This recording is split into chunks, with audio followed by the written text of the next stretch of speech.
Hello class, good afternoon. So this is Nisha Agrawal, your maths teacher. So what we have discussed so far? So we have discussed till question number 5 of exercise 7.2. तो अब हम करेंगे question number 6. ठीक है, अब question number 6, 7, 8 and then 9 and then question number 10 और उसके बाद हमारी एक्सरसाइज फिनिश. तो हम कर रहे हैं क्वेश्चन नंबर 6 से शुरू. अब ये चारों जो क्वेश्चन है पांचों थोड़े से कॉम्प्लिकेटेड है. ओके, अब हमें ये वाला ट्राइंगल लिया है, जैसे ट्राइंगल बी सी ए. तो B then C and then A. सबसे पहली बात तो इसमें एक राइट एंगल ट्राइंगल बन रहा है. अगर क्या कुछ इसमें हाइपोटेन्यूज जैसी चीज़ दिखाई दे रही है हमें, तो हम वो भी देखेंगे, नोटिस करेंगे हाइपोटेन्यूज वाला फिगर. ठीक है, तो राइट एंगल के सामने जो साइड होती है वो क्या होता है, हाइपोटेन्यूज का भी है इसमें गिवन है, और एक साइड और होनी चाहिए, तो एक साइड भी गिवन है. तो we can easily conclude that कि हम इसमें RHS लगा सकते हैं. चलो देख लेते हैं. ये भी एक राइट एंगल ट्राइंगल है, इसके सामने एक हाइपोटेन्यूज है. तो क्या कह सकते हैं हम, सॉल्यूशन करके दिखाऊं मैं? तो हम कह सकते हैं साइड बी टी बराबर side B C. B T बराबर बी सी, ये क्या है, हाइपोटेन्यूज. ठीक है, और जो है ए बी क्या है, कॉमन है. ए बी बराबर ए बी एक कॉमन साइड हो गई. और क्या गिवन है, और ये हो गया आपका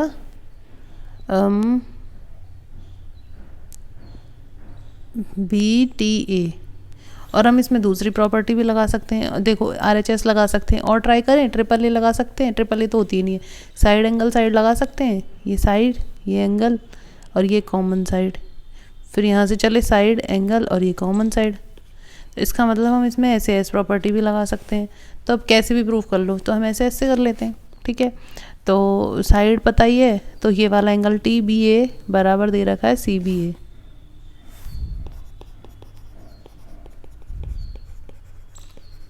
ठीक है, ये गिवन हो गया, ये गिवन हो गया, ये कॉमन हो गया. तो हम क्या कह सकते हैं, bye side angle side rule, क्योंकि जो एंगल होना चाहिए वो इंक्लूडेड एंगल होना चाहिए दोनों साइडों के बीच का. तो साइड कौन कौन सी हो गई, ये साइड और इसमें भी यही साइड. तो हम क्या कह रहे हैं, इसने बोला ट्राइंगल बी सी ए. तो triangle B C A will congruent to triangle. अब देखो कैसे चलते हैं, सीक्वेंस मैटर करता है इसमें, कि जो दो वाली थी वो उसके बाद एक वाली, तो बी टी ए. ठीक है, आ गया समझ में. अब इसका दूसरा फिगर देख लेते हैं एक बार. इसमें हमें ट्राइंगल क्यू आर एस बनाना है. क्यू, फिर उसके बाद आर सिंगल वाली, और उसके बाद ट्रिपल वाली. तो इसमें हमारे पास तीन साइड दे रखी है, और तीन साइड इक्वल, तो हम इसमें ट्रिपल एस रूल लगा सकते हैं. तो हम इसमें क्या लगाएंगे रूल, पी टी बराबर क्यू आर. पी टी बराबर क्यू आर है ना, और पी क्यू बराबर आर एस. और क्या लगाएंगे, क्यू टी बराबर क्यू एस. क्यू टी बराबर क्यू एस. ठीक है, तो ये सब क्या है हमारे पास, तीनों चीज़ क्या है, गिवन है. हम क्या कह सकते हैं, bye triple S congruence rule क्या होता है, तो ट्राइंगल कौन सा पूछा है इसने हमसे, Q R S will congruent to, Q R S will congruent to, देखो क्यू आर से चल रहा है, तो क्यू आर मतलब सिंगल देन ट्रिपल, तो सिंगल देन ट्रिपल, तो टी पी क्यू. हमने भी यही लिखा है. ठीक है, ओके. नेक्स्ट क्वेश्चन नंबर 7 कह रहा है कि स्क्वायर शीट लो, draw two triangles of equal areas such that the triangles are congruent. हमें इक्वल एरियाज के ट्राइंगल ड्रॉ करने हैं. ठीक है, ले लेते हैं सोल्यूशन नंबर 7. इसके ऊपर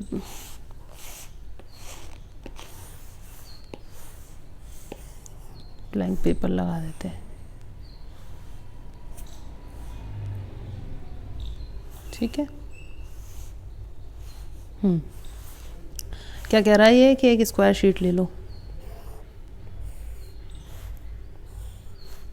तो हमने एक स्क्वायर शीट ले ली। उसने कहा इक्वल एरिया के 2 ट्राइंगल ड्रॉ कर दो इसके अंदर, ये बना दिए। ठीक है, तो मैंने कहा ये ए है, ये बी है, ये सी है और ये है डी, और एक पॉइंट लिया मैंने यहाँ पे एफ। तो जो कि इस तरह से लिया है कि A F is equals to B F है। किस हिसाब से? बाया कंस्ट्रक्शन। ठीक है, यहाँ तक की बात क्लियर है।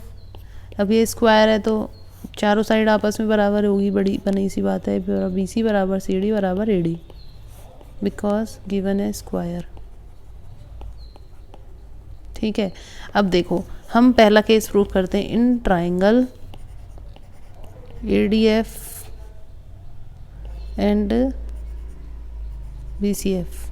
ठीक है, तो देखो ए डी बराबर बी सी है, गिवन है ये तो, और एक स्क्वायर के हर एंगल 90 डिग्री का होता है, तो हम क्या कह सकते हैं? Angle F A D is equals to angle F B C 90 degree. यहाँ तक की बात भी ठीक है ना। और उसके बाद हमें ये भी पता है A F is equals to B F है, तो मतलब कंस्ट्रक्शन से, तो इसका मतलब क्या हो गया? एक साइड एक एंगल साइड, तो by side angle side rule these two triangles are congruent. तो कैसे लिख सकते हैं अपन? ए एफ फिर डी, और इसमें भी कैसे लिख सकते हैं? बी एफ फिर डी सी ना, कॉन्ग्रुएंट है यानी कि। तो फिर इनका, अब इसने एक और क्वेश्चन में क्या पूछा हमसे? The triangles are congruent such that, तो उनके पैरामीटर्स के बारे में आप क्या कहोगे?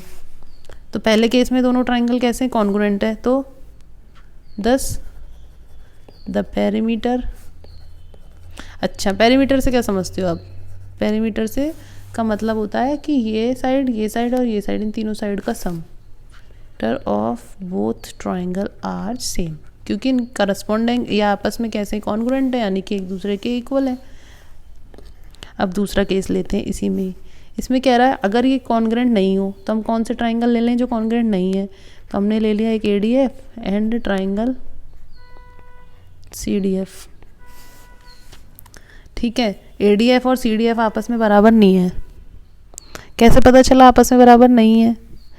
क्योंकि पहली बात तो इसमें से कोई भी एंगल 90 डिग्री का नहीं है, तो triangle A D F is not congruent to triangle C D F. Thus, the perimeter of these two triangles will not be the same.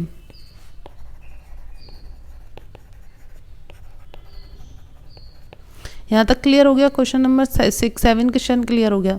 अब हम क्वेश्चन नंबर 8 देख रहे हैं क्या कह रहा है। Draw rough sketch of 2 triangles such that they have 5 pairs of congruent parts but still the triangles are not congruent. मतलब हमें कुछ ऐसा ट्राइंगल ड्रॉ करने दो जिसको दोनों को मिला के हमारे पास 5 चीज़ें हम बराबर लेंगे और एक चीज़ अनइक्वल रहेगी उसमें।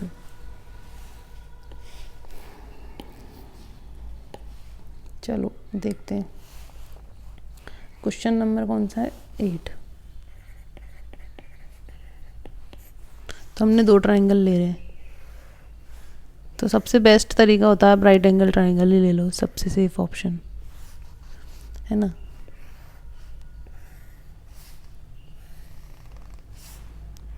तो इसका नाम दिया ए बी और सी, इसका नाम लिया पी क्यू और आर। कितनी चीज बराबर हो गई अब तक हमारी?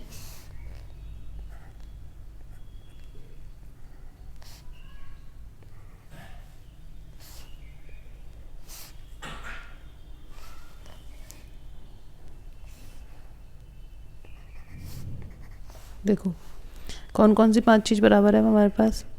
ए C is equals to Q R, B C equals to P Q, है ना। 2 तो साइड ले ली हमने और 3 एंगल ले लिए। कैसे? बी बराबर एंगल क्यू, एंगल ए बराबर एंगल पी, एंगल सी बराबर एंगल आर, और हमने ले लिए 3 एंगल।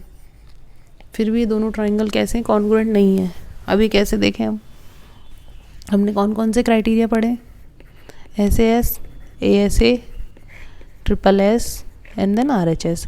तो सबसे पहले हम RHS ही लगा के देख लेते हैं। अब हम RHS लगा सकते हैं, हाँ एंगल तो राइट एंगल है, दोनों में प्रेजेंट है। हाइपोटेन्यूज, इसमें हमारे पास हाइपोटेन्यूज का मेजरमेंट है, पर ट्राइंगल PQR में we don't have the measurement of hypotenuse, so we can not apply hypotenuse वाला रूल। ठीक है, SSS देखते हैं, दो साइड तो हमने ले रखी है, तीसरी नहीं है, तो we can not apply this. Angle side angle, दो एंगल भी हैं, एक साइड भी है, लगा सकते हैं। चलो चेक करते हैं। तो सपोज़ हम ये वाले एंगल पे लगाएं, तो सिंगल साइड, लेकिन इन दोनों का जो इंक्लूडेड एंगल होता है वो और इन दोनों का इंक्लूडेड एंगल सेम नहीं है, नहीं लगा सकते इस एंगल पे। इस पे लगाएं तो हमारे पास यहाँ पे साइड नहीं है, ये भी नहीं लगेगा। इस एंगल पे नहीं लगेगा, तो एंगल साइड एंगल भी नहीं लग रहा। अब साइड एंगल साइड देखते हैं, तो दो एंगलों से बीच से मतलब दो साइडों से घिरी हुई एंगल, सॉरी ये वाला डिस्कस करा था हमने, साइड एंगल साइड, कि ये साइड और इन साइड के बीच में एंगल ये आ रहा है, तो ये नहीं लगेगा। अब ये ऐसे और ट्राई कर लेते हैं, तो ये एंगल, फिर ये साइड और फिर ये एंगल, तो ये वाला एंगल और ये एंगल के बीच में ये साइड आनी चाहिए थी, पर ये बीच में नहीं आ रही। तो इस वाले में ट्राई कर लेते हैं, एक 90 डिग्री और सिंगल एंगल, तो 90 डिग्री और सिंगल एंगल, इसके बीच में ये वाली लाइन आनी चाहिए थी, पर ये नहीं आ रही। इसका मतलब चारों में से कुछ भी अप्लाई नहीं हो रहा। तो इसका मतलब हम क्या कह सकते हैं कि although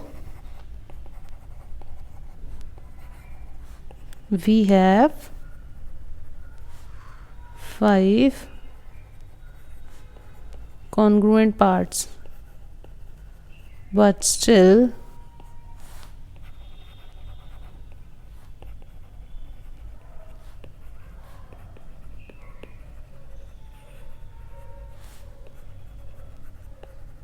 are not congruent with each other। ठीक है, यहाँ तक की बात क्लियर। अब क्वेश्चन नंबर 9 देखते हैं। ये क्या कह रहा है, ट्राइंगल ABC और PQR, ट्राइंगल ABC और PQR कॉन्ग्रुएंट हैं, अगर है तो name one additional pair of corresponding parts, what criteria did you use. तो एक एक्स्ट्रा चीज़ और क्या चाहिए ताकि कॉन्ग्रुएंट हो जाए।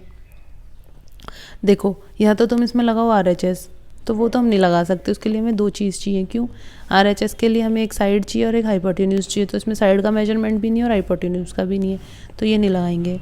साइड एंगल साइड लगा सकते हैं, तो वही हमारे पास साइड के मेजरमेंट नहीं है, तो एंगल साइड एंगल लगा के देख लें। हाँ, तो दो एंगलों के मेजरमेंट हमारे पास हैं, तो एक साइड का और लगा देते हैं। ठीक है, तो देखो क्वेश्चन नंबर 9,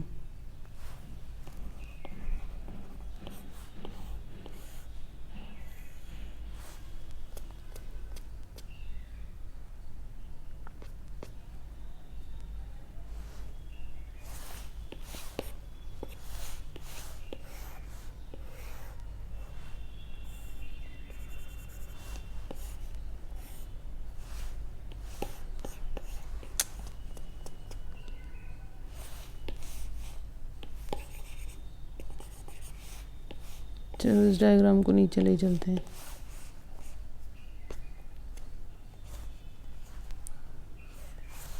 देखो इसमें हमने एंगल B बराबर एंगल Q उसने हमें दे दिया, एंगल C बराबर एंगल R दे दिया। अब इनके बीच में जो इंक्लूडेड साइड है वो कौन सी हुई, BC बराबर QR, that should be require, which we require this information we need।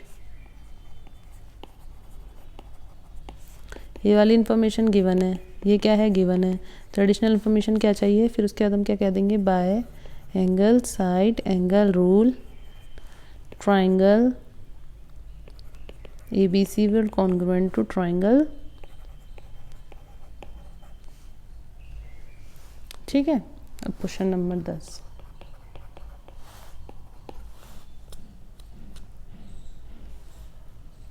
Question number 10 क्या कह रहा है, ABC FED के कॉन्ग्रुएंट कैसे है, क्यों है, ये बताना है।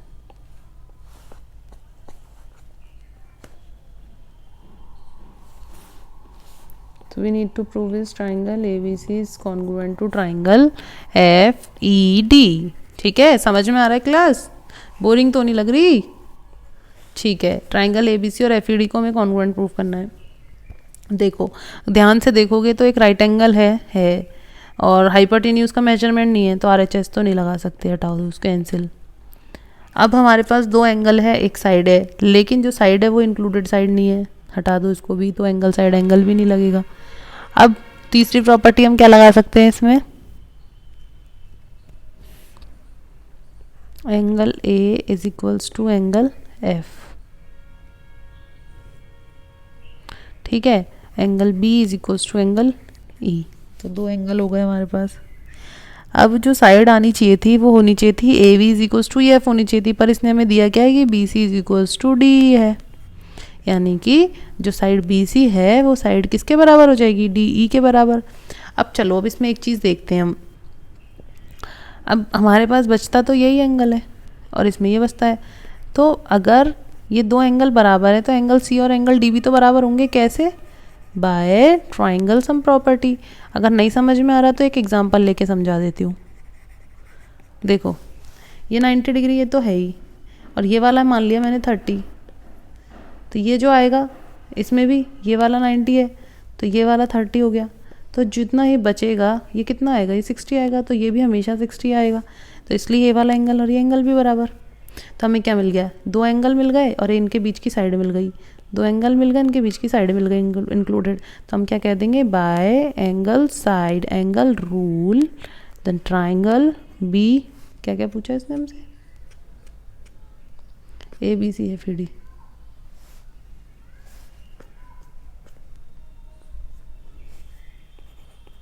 ए B C is congruent to triangle F E D. कैसे, देखो ए से बी गए, कोई भी मेजरमेंट हमारे पास नहीं है और बी से सी की मेजरमेंट हमारे पास है, इसी तरह से इसमें भी हम वैसे ही जाएंगे, एफ से ई तक की हमारे पास नहीं है, फिर ई से डी तक की हमारे पास है, तो ये हो गया। तो ये कौन सा रूल लगा इसमें, एंगल साइड एंगल रूल लग गया, समझ में आ गया। और ये कैसे बराबर हुए, वो ट्राइंगल सम प्रॉपर्टी से, ट्राइंगल की एस ओ एम ही नहीं आएगा, एस यू एम होता है सम, ठीक है, ये हो गया ट्राइंगल की सम प्रॉपर्टी। अब कोई और क्वेश्चन बचा है इस एक्सरसाइज का हमारा, तो क्वेश्चन नंबर 10 तक वी हैव डन। चलो ठीक है, अब हम एक बार ये और डिस्कस कर लेते हैं कि अब तक हमने क्या पढ़ा है, what we have discuss so फार।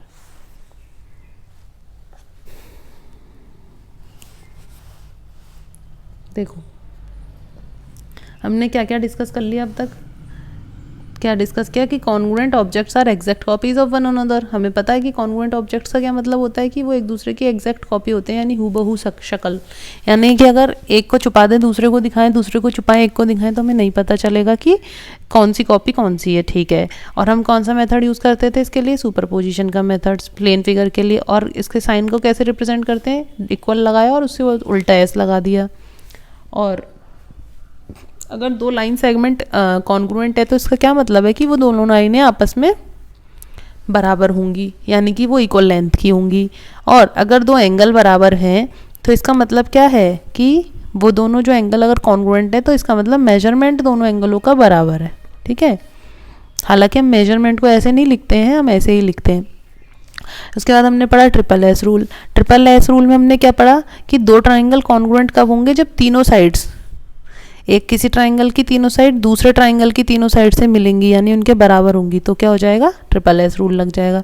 ऐसे एस में कैसे लगाना है कि दो ट्राइंगल कब कॉन्ग्रुएंट होंगे, अगर जो दो साइड हैं और एक उनका इंक्लूडेड एंगल है ना, वो एक ट्राइंगल का, वो अगर करस्पॉन्डिंग जो दूसरा ट्राइंगल है उसकी corresponding sides and the included angle between them of other triangle अगर वो इक्वल होते हैं तो ऐसे एस लग जाएगा। ए ऐसे में क्या कहता है कि जैसे दो एंगल है और उनकी इंक्लूडेड साइड है, अगर वो जो दूसरा ट्राइंगल है उसके बराबर होती हैं तो फिर इसमें ए ऐसे लग जाएगा। आर एच एस क्या कहता है, आर एच एस में कहता है कि एक तो राइट एंगल होना चाहिए वो हाइपोटेन्यूज, और एक और कोई भी साइड होगी।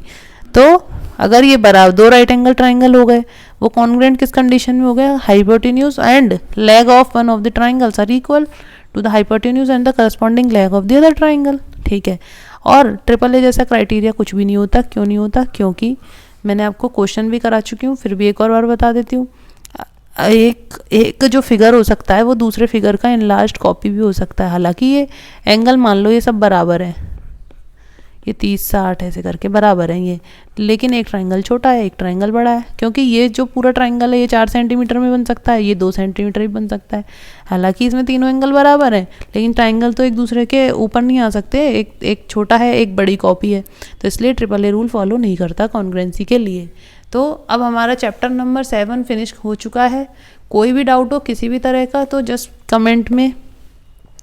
कमेंट बॉक्स में कमेंट डाल देना, ठीक है। और मेरे हिसाब से चैप्टर कंप्लीट है, और मुझे लगता है कि अब कम से कम डाउट होंगे, क्योंकि हम बहुत सारे क्वेश्चंस वी हैव डिस्कस्ड।